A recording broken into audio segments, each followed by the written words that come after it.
You are now listening to the Paul McGUIRE Report. And the first thing I need to tell you, because of the lateness of the hour, is I want to make it very clear that right now in America and around the world, we are in a state of emergency. And that is not a statement designed to provoke hysteria or emotionalism or whatever you want to label it.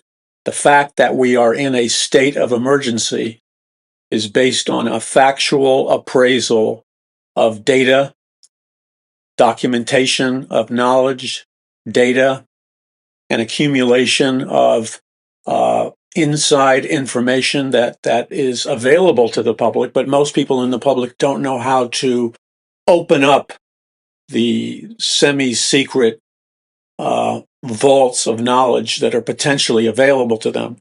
And then on top of that, there is a tremendous amount of knowledge and facts and wisdom that is hidden, completely hidden. But if you learn how to research properly, and that takes time. I've been doing this for a long time, and they try to make it harder on an ongoing basis for you and me to discover the facts and to discover the truth, because they have all kinds of mind games that they play, and they have all kinds of technological games that they play. Who's they, by the way? And this is something that is part of the state of emergency. There has to be a growing and widespread recognition, a growing and widespread great awakening, if you will. A great awakening on the spiritual, biblical level, and simultaneously a great awakening on the economic, political, geopolitical, societal, and scientific level. In other words, in order for a true great awakening to happen in America and around the world, and in order for a true great awakening to happen inside of the church and in the biblical Christian culture and conservative culture, and I only say conservative culture because I grew up in an atheistic, secular humanist home, transhumanist home, and back then, when I was a little kid, my parents hung out with some very powerful, influential people in the areas of finance and the arts and painters, not house painters, people who would paint massive paintings, or sculptors, musicians, people whose intellects were highly developed, their knowledge was highly developed. And so as a young boy, I would sit there and in a sense be mesmerized by the download of information and questions and neurological thinking ability that was being downloaded into me at such a young age. So as time went by, there's a basic principle, and if you're a parent, you want to lock onto this principle. If you're an adult or in your older years, if you think that at any point in your life, or your child's life, or your grandchild's life, or your life, or a loved one's life, if you think that at any point in your life or their life that you will lose the capacity to think outside of the box, to think creatively, to expand your mind in the good sense of the word, to grow a kind of super intelligence that has the ability to conduct super analysis and things of that nature. If you think that you could get stuck and frozen in time and not be able to operate on a far higher level than you are now, I want to tell you that you need to recognize that as a lie. You have been told, you have been programmed by the system, the world system. You have been programmed to falsely believe that at a certain point in your life, you can no longer increase your intelligence, your perception, and your creativity. Now, to the degree that you embrace or hold on to that false belief system is to the degree that you will be stuck in life. It's to that degree that you will be artificially depleted of biological power, spiritual power, and psychological power. to the degree that you believe the mythology, to the degree that you believe the lie, that you've arrived at some kind of ending point, is to the degree you will enter a kind of mental, psychological, spiritual slavery. And emphatically, you have to understand that that is a lie that has been deliberately programmed into you since your very earliest days in childhood. You see, this is as we're going to talk about some heavy stuff on today's program. One is the election.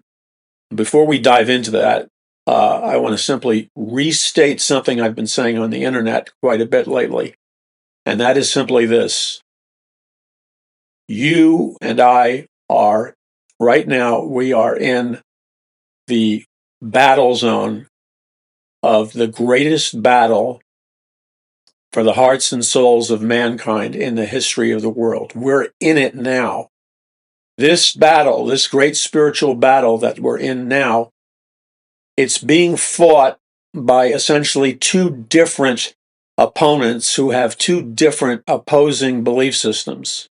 So what we're talking about in its simplest form, what we're talking about is an all-out war between Satan, Lucifer, the fallen angels, the principalities and powers, the demons, and all of those entities that have chosen to rebel alongside with Satan and Lucifer in a kind of coup d'etat against the biblical God, the biblical creator, and Jesus Christ and the armies of heaven and God's angels. God's angels are in an all-out war with Satan's angels at this moment in time.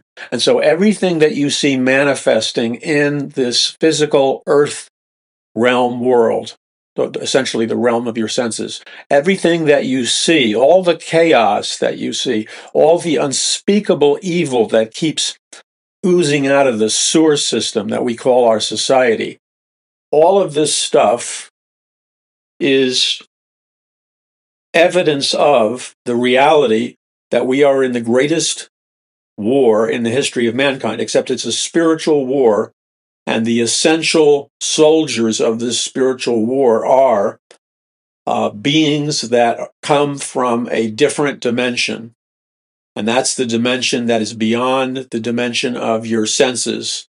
It's a dimension beyond space and time. It's a dimension often referred to as the invisible realm or the invisible world.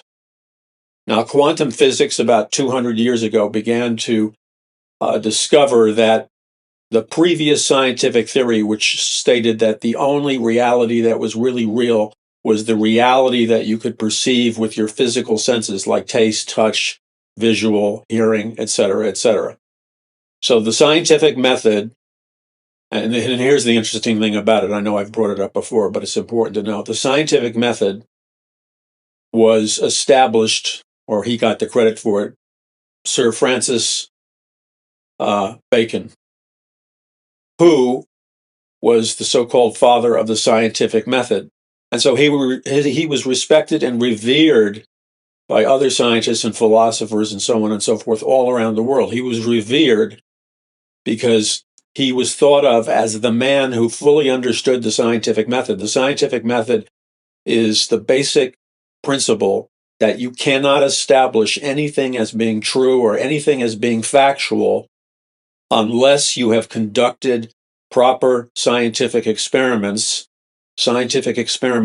based on a regimen of tests and experiments and the accumulation of scientific proof or scientific evidence. What is scientific proof and scientific evidence? Scientific proof and scientific evidence is when you can provide documentation, evidence, or facts to whatever scientific theory that you're proposing, whether it's the theory of evolution or the theory of global warming or whatever that theory is. Now, even though Sir Francis Bacon was credited as being the father of the scientific method, and probably the head scientist in the entire world, secretly, and not so secretly, Sir Francis Bacon was also one of the world's most powerful occultists. Sir Francis Bacon was head of the Rosicrucian Society, which was an occult Luciferian society. Sir Francis Bacon was head of the Rosicrucian Society, this global occult society, which eventually became known as the Illuminati. And the Illuminati is a secret society that was officially started the same year as the American Revolution, 1776. And the Illuminati essentially controls the world. Now, the people in the Illuminati don't necessarily refer to themselves as members of the Illuminati anymore. They use other words. They use other words to disguise who they are, to camouflage who they are. So, Sir Francis Bacon was one of the most powerful occultists in the world, and a very powerful man. And this is an important factor to underscore. On an intellectual, scientific, historical, philosophical level, Sir Francis Bacon was highly knowledgeable, brilliant. He was a genius. He studied history and philosophy and science, etc., etc. One of the most tragic things that there is, and perhaps the fatal Achilles heel of evangelical Christians and Christians in general, is that Christians, unlike Sir Francis Bacon and Sir John Dee, these global occultists, Christians, for the most part, reject science, history, philosophy, art, culture, creativity, the development of technologies. Christians do not consider the study of these sciences, of these technologies and their development. They don't consider that, not all, but many of them don't consider it something worthy of their time, because they falsely conclude that it's not spiritual. And this false belief system in the Christian culture is what is referred to as a satanic stronghold. It's an idea, it's a belief system, it's a philosophy that is literally paralyzing the growth of the Christian culture, because it's based on a Luciferian satanic lie. Nowhere, absolutely nowhere in the Bible does it encourage you not to know about history, philosophy, culture, science, technology, etc., etc. Christians like Sir Francis Bacon, the master occultist, he was on the cutting edge of those things. Christians should be on the cutting edge, and they should be prioritizing their knowledge of and development of every single realm of science and technology and biology and neuropsychiatry and on and on and on. Christians should be so intelligent, so well-read, so knowledgeable that their very presence and the knowledge that they have should be something formidable to people who are atheists and humanists and transhumanists and agnostics, etc., etc. Now, once upon a time, as I've said before in my book, The Greatest Battle for the Hearts and Souls of Mankind in the History of the World, once upon a time in America, when America was first settled by the Pilgrims and Puritans, the Pilgrims and Puritans were a different breed of Christians. They were not like the Christians in America today. The Christians, known as the Pilgrims and Puritans, who escaped Great Britain and the Church of England and came to America to establish religious colonies, those Christians, the Christians and Pilgrims, they were diligent in their knowledge of history, philosophy, science, technology, economics, and all the sciences. I mean, they were brilliant. Now notice that. They were brilliant, and because they were brilliant and possessed a very high degree of knowledge, they earned the respect of the occultists in America. They earned the respect of every tier of American society.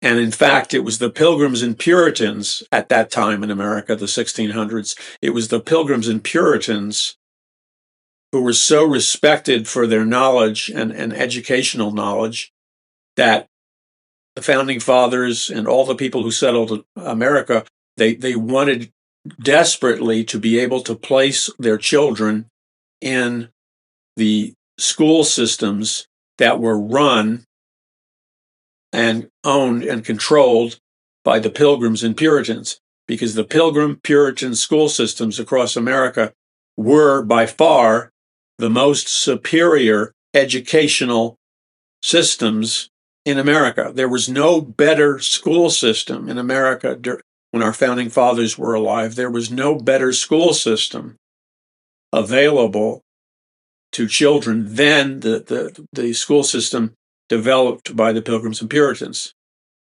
Now, today, the Catholics have largely taken over that position. Not that I agree with Catholic theology. That's not the point. The point is they do a far better job of educating their children than many, not all, of the so-called evangelical schools. Because again, they're not even conscious of it.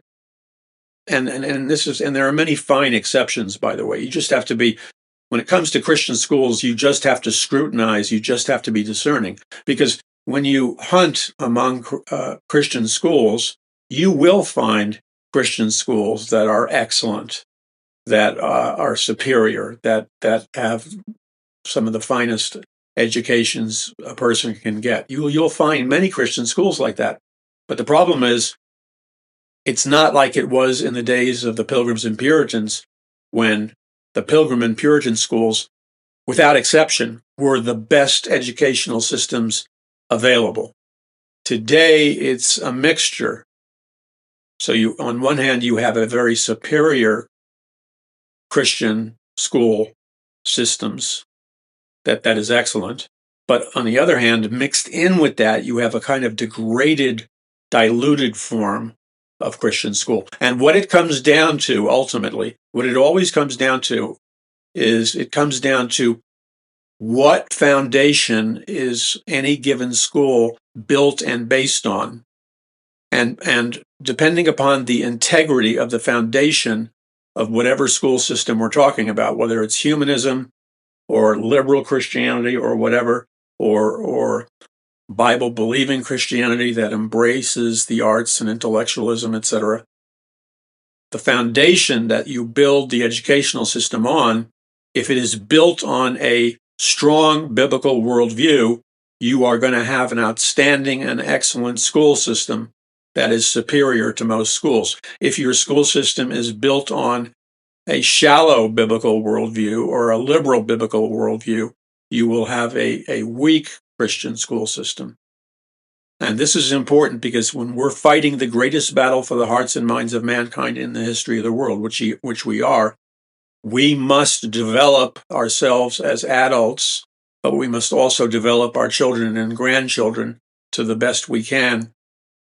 We need to make the sacrifices. We need to be diligent in our choice of Christian schools and diligent in whatever learning environment we put them in, because most people in America today are forced. It's not that they want to do this; they're forced to have both the husband and the wife work, and that makes finances tight. And so, to send them to a Christian school, a good Christian school, is probably one of the smartest investments you will ever make, because your child's mind, your child's knowledge, it's not going to solve all of your problems, but it's going to your child will definitely have, without question, a superior education over any kid who goes to a public school. And one of the primary reasons for that is, and I'm not knocking, anyone who sends their kids to a public school, et cetera, but one of the reasons for that is that when you put your child in an environment where your child is surrounded by fellow students who come from the homes of non-believers, they inevitably have to interact either at the school or off the school grounds. Your child is interacting, receiving input, receiving programming from the children of non-believers. who don't have the same standards and priorities and goals and spiritual view that you have. And so I really hesitate in using this word, but I'm going to use it anyway. If you send your child to a public school, you very much risk the potential of your child being contaminated intellectually, spiritually, thinking patterns, how to think, creativity. On every level of knowledge, learning, and education, you run the serious risk of a kind of interior brain, knowledge, education, analytical contamination that will degrade them as human beings, and potentially, unless you counteract it, harm their potential of what they could be. Now, let me stop and say one thing. If it's impossible for you to send your kids to Christian schools, I would keep pursuing and see if there's a scholarship or whatever. I wouldn't give up easily. And then the other thing is, you want to, God only holds you accountable for what you can do. If you truly cannot afford to send your kid to a Christian school, then find other ways to bring positive biblical input into their lives. Do other things to compensate. Do the best that you can. But for many people, it's impossible because, you see, this is where, when we're talking about an election, the path America takes in the next few days or however long until I anticipate a battle for control of this nation, whether or not Trump wins or Harris wins. These are two totally different ideologies and belief systems that are essentially in a nonviolent war with one another. And so one person may win the election, but the results of the election might be contested by the other party and the other candidate. And the battle for who won the presidential election, there may be a battle that goes on for, X amount of months or a year, or the other side may simply just surrender if the numbers are overwhelming. So it is vitally important for you and me to adopt what I've been talking about in terms of education of your children and grandchildren, and even yourself, because that confers power upon you. That will make your life easier. That will give you more influence. And so, in these two different ideologies, in, for example, the school systems in California and many other big cities, many times the educational standards, the potential that can be developed in your child is severely handicapped and limited by the fact that the real agenda in many public schools, not all, but the real agenda in many public schools is not really to educate your child. The real agenda is to program your child into believing a socialist, Marxist mindset, programming your child to be dumbed down, to be socially engineered, and then to program them and teach them history and science and everything else in such a convoluted way that they can't really think straight. So what they're doing to your child intentionally in a stealth manner is they're dumbing down your child. Why do they want to dumb down your child? Because dumbed down children are easier to control, manipulate, and program for social engineering reasons than a child that is truly educated, truly knowledgeable, has a knowledge of history, etc., etc. The child that has not been dumbed down has the ability to perceive and to discern. The child who has been victimized by being dumbed down has been programmed to be a low-level robot in society's hierarchical structure. And so you have to understand that this election is not just about these big things that don't matter to you. The election very much is about not only the big things, that do matter to you, but the election is very much about the small things that directly. The media lies to people. They hide this from you, but the election directly impacts the minutia of your child's life and your grandchild's life, who they will become, what they can become, what's open to them, how much knowledge they're able to really gain is all contingent upon the content, the real content of the curriculum in the schools. And the reality is that in the public school systems, the hidden agenda, but it's not so hidden anymore if you're paying attention, is to program the children on every level so that they will be good programmed slaves in this new world order now called Great Reset Society. I mean, after all, only somebody who's been socially engineered and dumbed down could possibly believe the Great Reset's slogan, which says, you'll own absolutely nothing, but you'll never be happier in your whole life. That's complete insanity. How many billionaire and trillionaire families and their children, how many of them do you think are being taught such utter nonsense that you'll own nothing and you'll never be happier in your whole life? The kids of the super wealthy are not being taught such poisonous dribble. They're being taught the opposite. Wake up. They're being taught the opposite. They're being taught how to accumulate wealth, how to grow a business, how to be an entrepreneur, how to make wealth and how to keep wealth, because they know for certainty that it is essential to be able to have the power to acquire things, money, position, assets. So they're not teaching their children this poisonous dribble that's being taught by the Great Reset. The Great Reset is telling youth and college students and dumb politicians, they're telling them that you'll own absolutely nothing in the Great Reset, but you'll never be happier in your whole life. That's a lie. The super rich are not teaching their children that lie.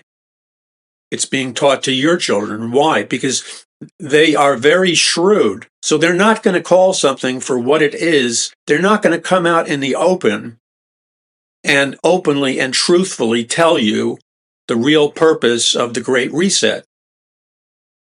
And that's why people aren't upset about it. That's why people are neutral when you talk about it. That's why Christians begin to daydream when you talk about it, because they don't really understand how vitally important it is whether or not America and the world moves into the Great Reset.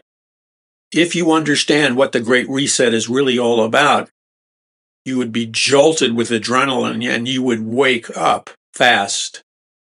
Okay, we're going to expose that truth and more in just a minute. You're listening to the Paul McGUIRE Report. As you know, myself, Troy Anderson, Dr. Larry Kiefhofer, Paul Begley, and others were helping to organize a 40 days of prayer to save America. You need to join that. You can join it at paulmcguire.us. That's paulmcguire.us. You can go to the 40 Days Great Reset website, and you need to be enrolled as one of the people or groups that are praying for America once a day. This is not a big in light of the danger we're in, this is not a big request. We're asking you to pray once a day. We give you some suggested prayer points, and I believe that the spiritual warfare, that the most powerful weapon we have, when it's all said and done, the most powerful spiritual weapons we have are the power of intercessory prayer, where we fight in the invisible realm, the principalities and powers. By spiritual warfare coupled with standing up in a law-abiding and peaceful way, spiritual warfare coupled with practicality, intelligence, strategy, voting, speaking out rationally and peacefully for what you believe. If we do those two different things, but they're actually not different, they work together in harmony. If we do those two different things in this 40 days of prayer to save America, I believe we can move the hand of God and we can turn the direction America is headed in. If we do not turn the direction America is headed in, we will lose America America will become a totalitarian state. America will become a digital dictatorship, and America will be lost along with its freedoms and opportunities forever. If we lose America now, at this time in history, there is no going back. There is no way to go back into the past and save America, as my friend Troy Anderson has been talking about in his book, The Trump Code, where he deals, among other subjects, he deals with the fact that Trump's uncle, Dr. Donald G. Trump, an MIT physicist, was given, ironically, all the secret plans and technologies and blueprints and prototypes of the great genius inventor Nikola Tesla's Tesla technology. And so the Trump family obviously was able to review some of the secret Tesla technology because it was given to Donald Trump's uncle to watch over. Now, Tesla thought out of the box, and I just want to touch on that for a moment. And Troy's book, by the way, is The Trump Code. Tesla thought out of the box. There should be no scientific or technological reason whatsoever that we have any kind of energy shortage whatsoever. That's a complete lie. So many of the things that modern society is suffering from, Tesla, back in the 1920s, had already invented brand new scientific technologies, brand new technologies that were so advanced that they could cure diseases with electromagnetic frequencies, that they could, unfortunately not necessarily a good thing, that they could be weaponized with like death beams and other things, that there's no reason to have an energy shortage which damages the economy of any kind, because Tesla invented a technology called zero-point energy, in which for pennies on the dollar, you could mass produce a Tesla energy source, which was infinite energy upon demand. You see, that was stolen from Tesla because the big boy billionaires, the ones that are creating the Great Reset today,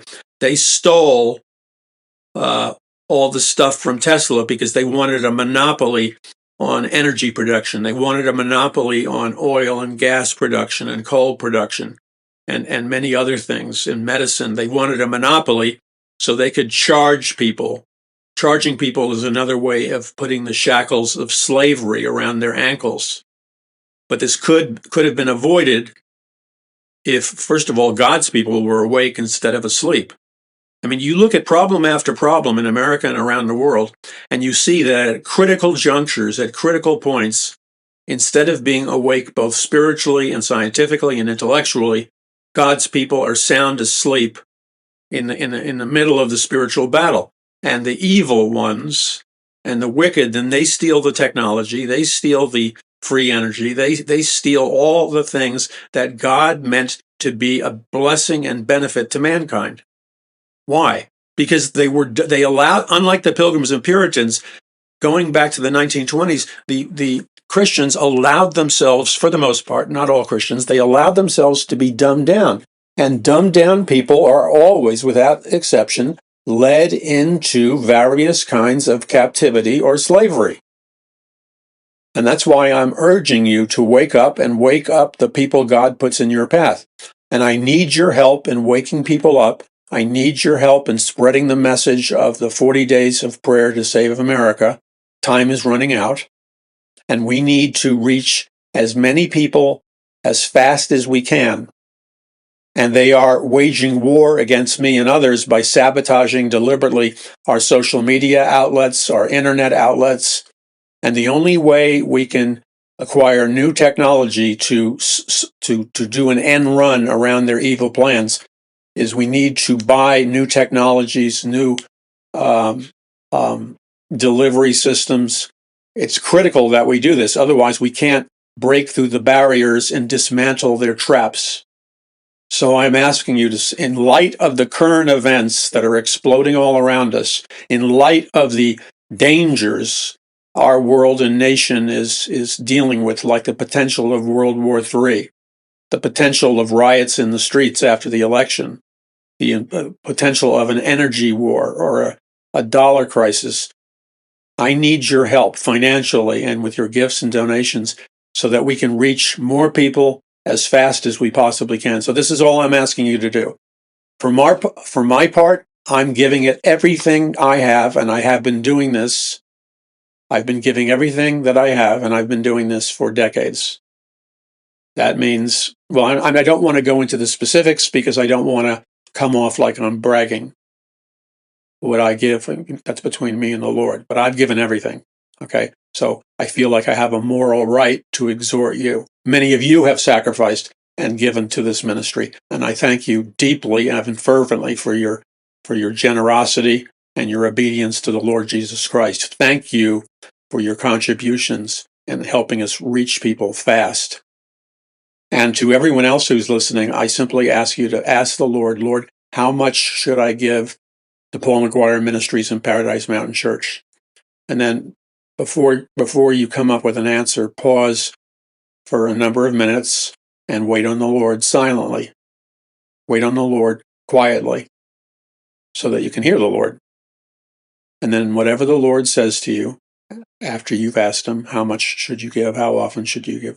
Whatever the Lord, after you've waited on the Lord for a couple of minutes, you'll hear the voice of the Lord speak to you. He's faithful to speak to you.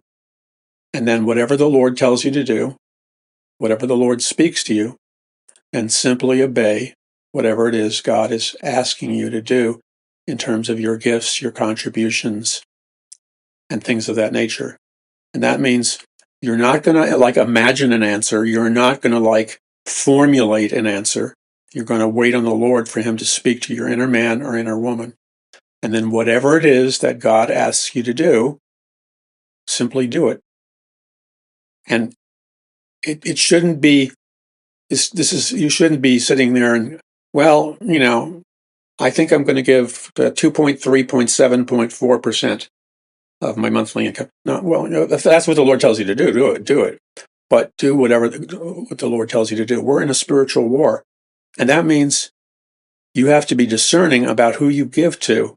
Not everyone is engaged in fighting the war, even on the right battlefield. So you want to partner and give and donate with somebody who's hitting the right target and somebody who has a background of integrity and is spoken well of by respected national Christian leaders. Okay, and I'm not, notice I'm not naming the names of the leaders. But I don't want to be, I will be misunderstood as bragging, and I don't want to run the risk of losing your attention because you think I'm bragging. I don't want to be guilty of that. So I need your prayers. I also need your prayers for me, my family, and everybody involved in this ministry. We need your prayer protection, prayer covering, and prayer blessing. And then join up in this 40 Days to Save America prayer movement. And you can go to the link at paulmcguire.us and other places, but paulmcguire.us is the fastest that I can think of right now. And obey the Lord. And we don't have much time. The direction we choose, we're either going to go into a totalitarian, impoverished, starving. You think that's not possible. The only reason you would think that was not possible is if you didn't know anything about history. That's why I feel sorry for so many of these young kids in high school or college and stuff. They believe the absolute most ridiculous lies because that's all they've been taught. And if they knew the truth of history, they would wake up. Well, anyone who knows history knows where certain policies, where certain programs will always take us, because those lessons from history are very crystal clear. So you learn from the lessons of history, and I'm asking you to act on the lessons of history. We make the right choice. There's an opportunity for God to pour out, according to his sovereign will, for God to pour out a biblical, authentic revival and great awakening to the degree that he determines. It's possible God can economically spare us and help us, rescue us from the pit that we've allowed ourselves to dig ourselves into.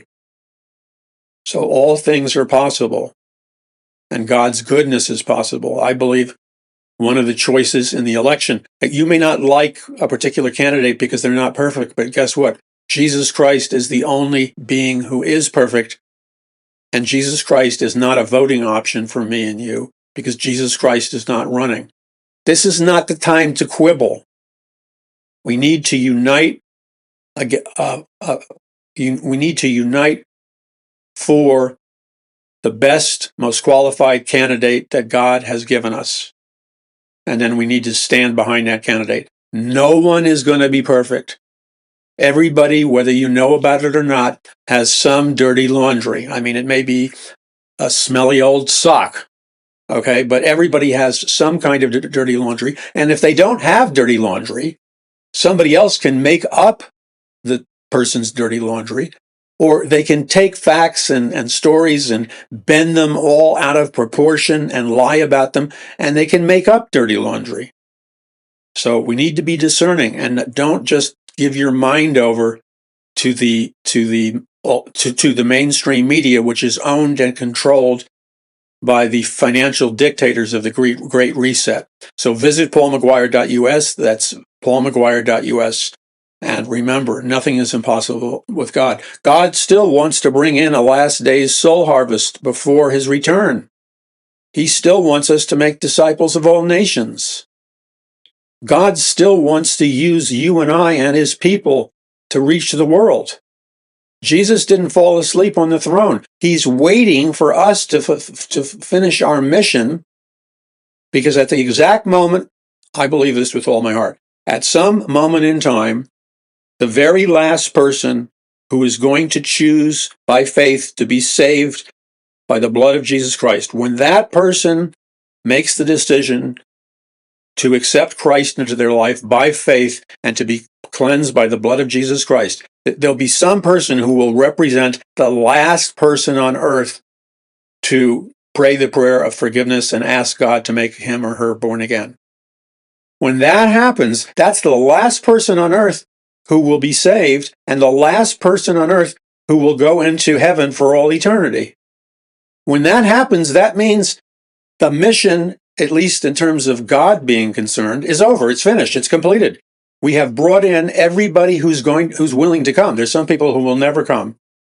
We've brought in that last soul for Jesus Christ.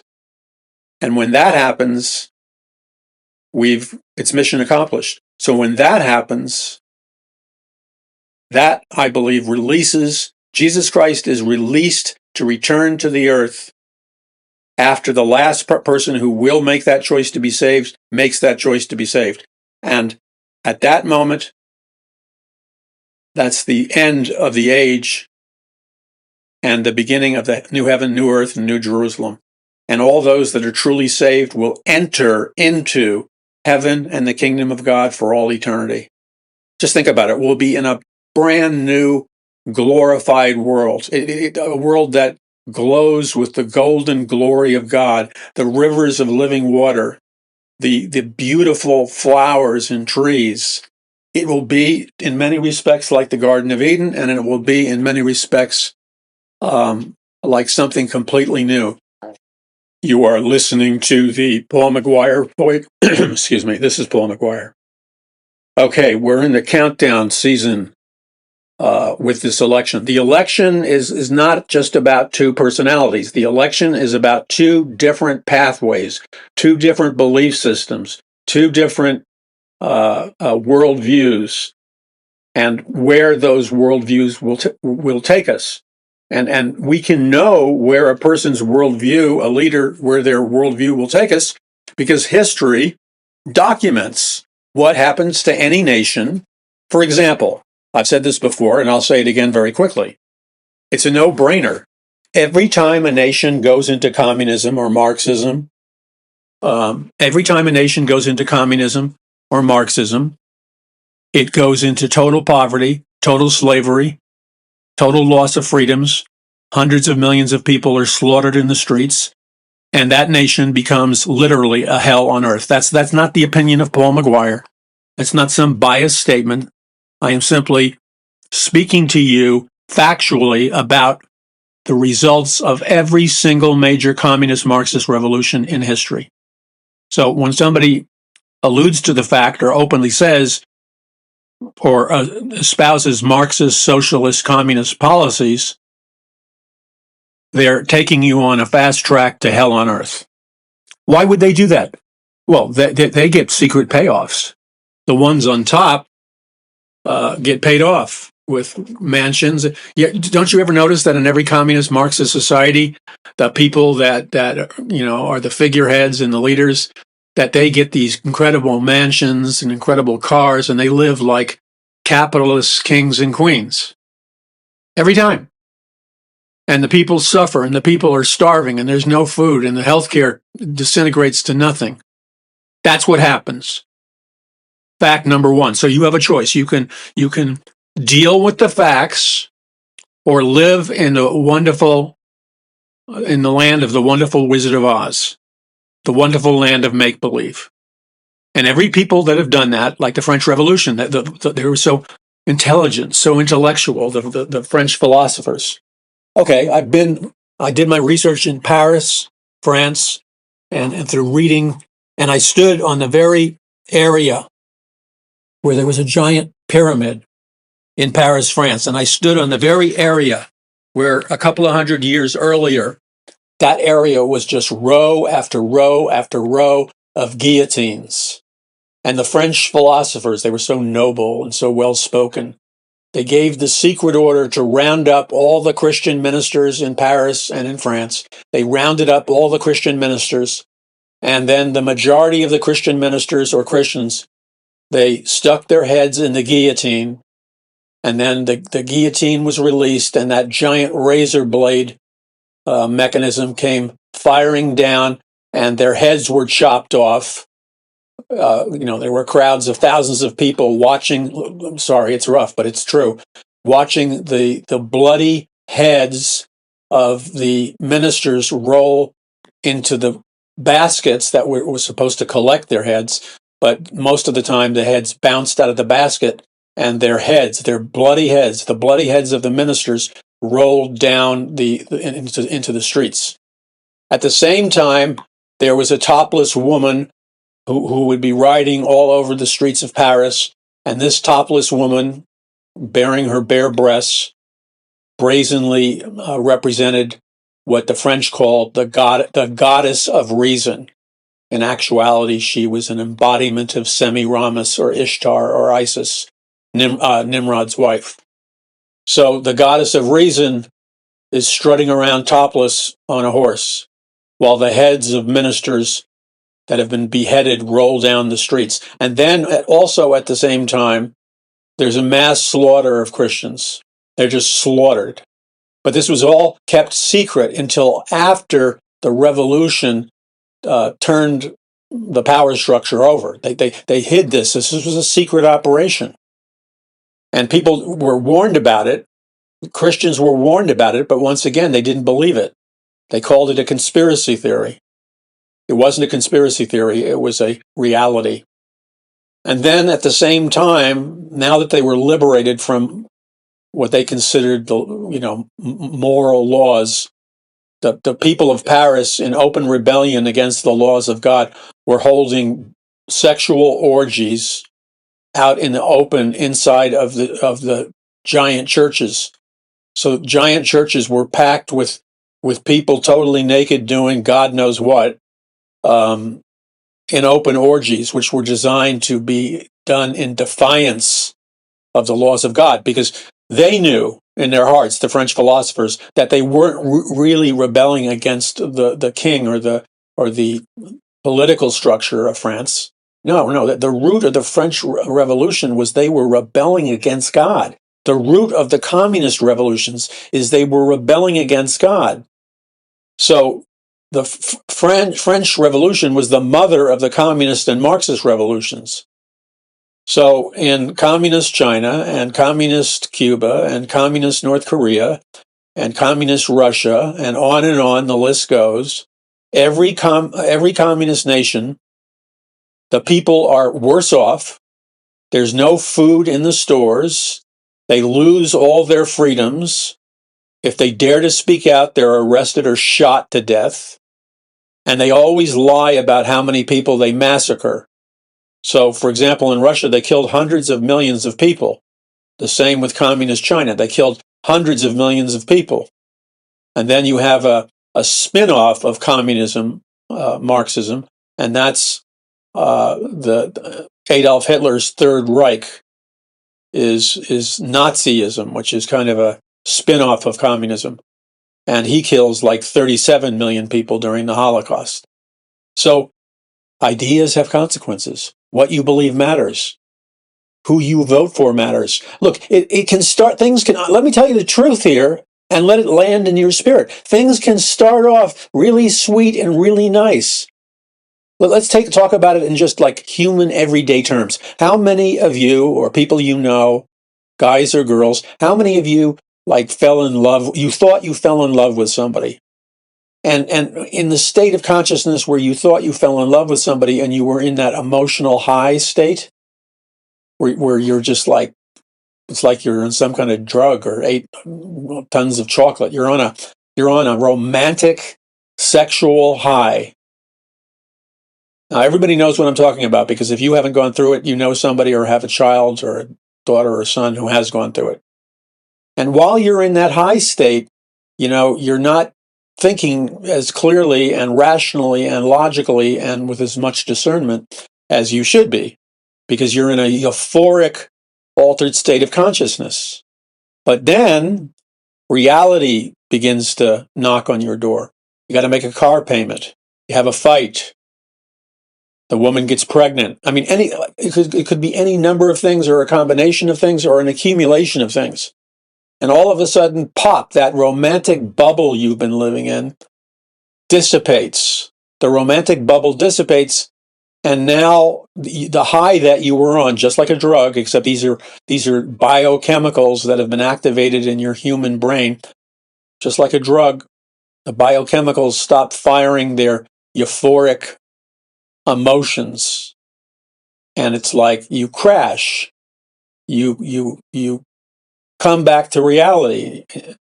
And you can ask the question, well, I believe it should last forever. Well, you can believe whatever you want should last forever. But again, the fact of the matter is, if you look at relationships, lots of relationships, the majority of relationships over time, whether married or unmarried, these romantic high relationships, if you look at them, they all go into seasons and valleys where you're emotionally low. Now, in a mature relationship where Jesus Christ is the center of the relationship, you can weather those emotional storms because you didn't build the marriage or relationship on a love high. You built it on agape love, which is different than romantic love. So, to the degree that you build your relationship on romantic love, that's love where you serve the other person.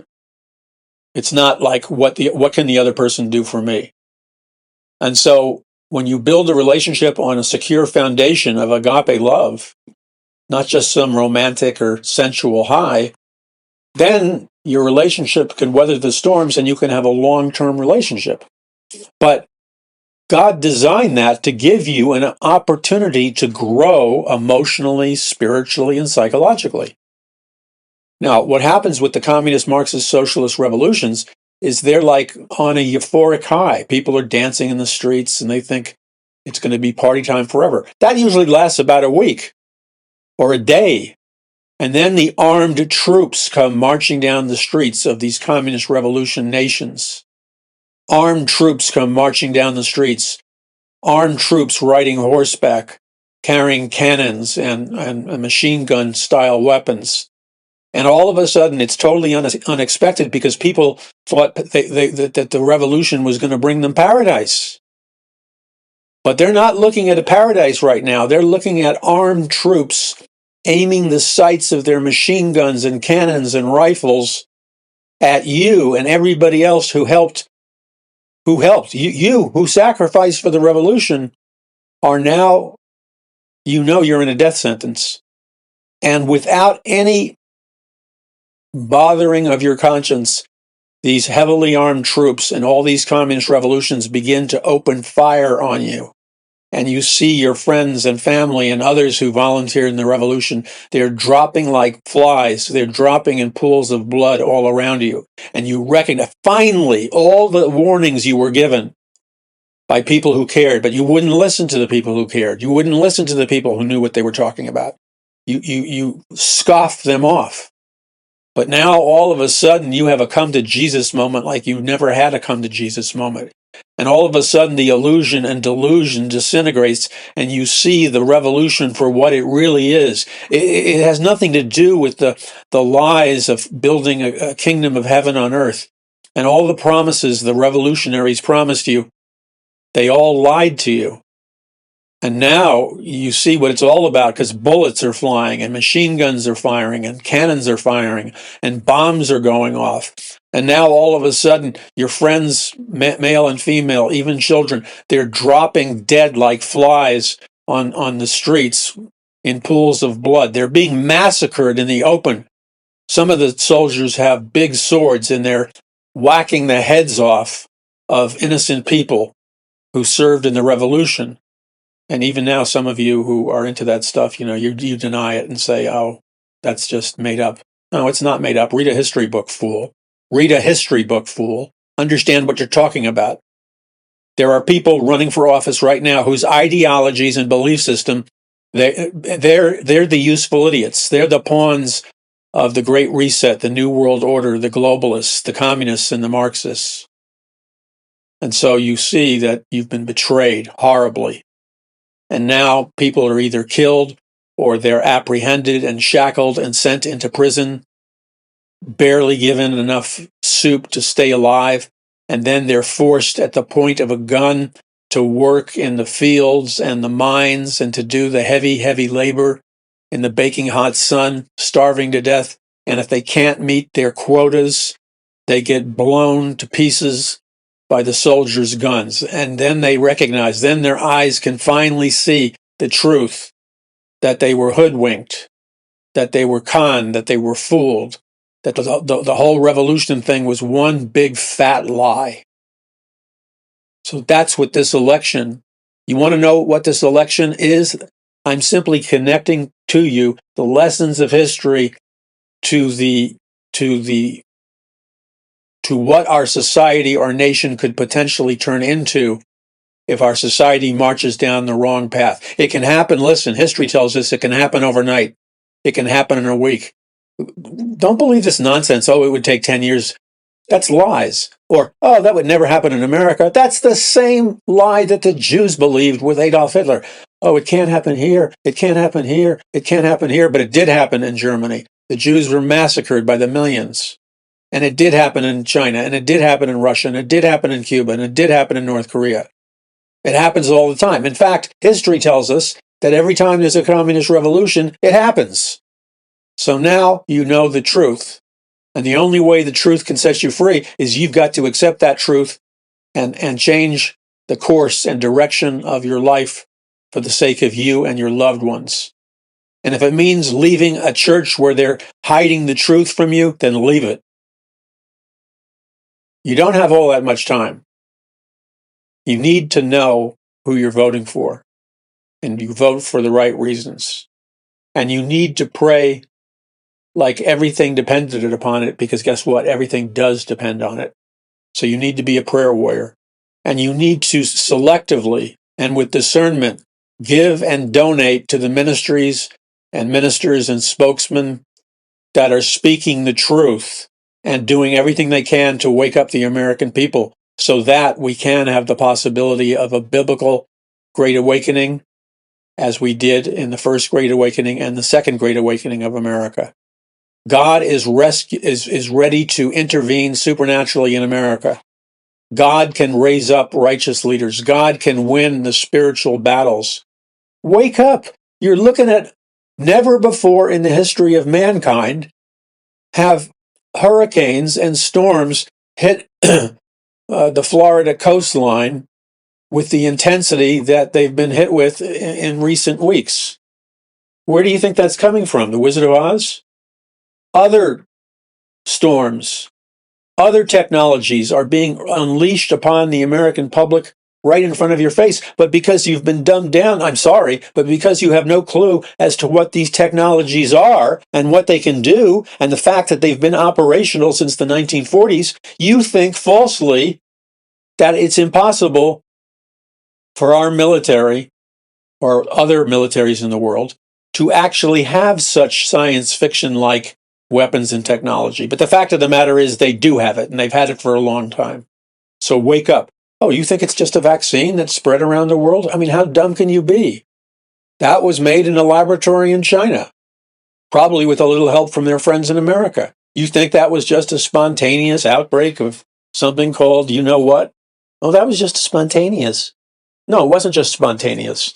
It was developed by the same Nazi biological warfare scientists that developed the biological warfare program for Adolf Hitler and the Nazis. And remember, when you know history, you know the facts. I have it in my books, like A Prophecy of the Future of America, Volume 1, The Day the Dollar Died, and the other books at paulmcguire.us. When you know history, you know that during Operation Paperclip, our government secretly smuggled into the USA over 15,000 Nazi rocket scientists, Nazi mind control scientists, and Nazi biological warfare scientists. And they were busy bees using Plum Island off of Boston and other secret locations to manufacture synthetic diseases and biological warfare. So wake up and smell the coffee and do what's right. Do what's right. So when you finish running your race in life, you know in your heart of hearts that you did what was right. Visit paulmcguire.us. That's paulmcguire.us. Spread this emergency message far and wide.